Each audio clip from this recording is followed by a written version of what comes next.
I am really sorry, আমি রাগে তোমার গায়ে হাত দিছি, আর কখনো হবে না। প্লিজ ক্ষমা করে দাও আমাকে। আচ্ছা, থ্যাংক ইউ।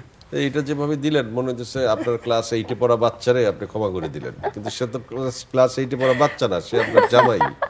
ওকে সবকিছু বলে দেওয়া হয়েছে, এখন আর আচ্ছা বলা ছাড়া কোনো ওয়ে নাই। ও মাই গড। আচ্ছা ঠিক আছে, তোমাদের থেকে মানুষ কি শিখবে? আমাদের থেকে কি শিখবে?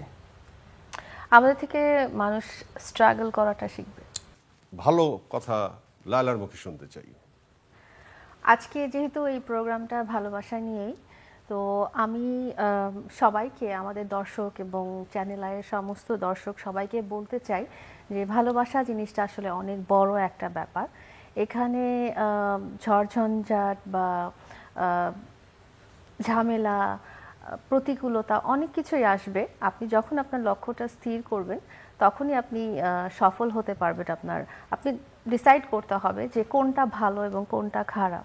ভালোবাসার মধ্যে আসলে পুরোটাই খারাপ বা পুরোটাই ভালো এভাবে আমি বলবো না, বাট আপনাকে ভালো থাকতে হবে এবং আপনার সঙ্গীকে ভালো রাখতে হবে। ভালোবাসা আসলে অনেক বড় একটা বিষয়, যেটা মন থেকে হয়। সেটা কার সাথে হয়, কখন হয়, সেটা কেউ জানে না, হুট করে হয়ে যায়।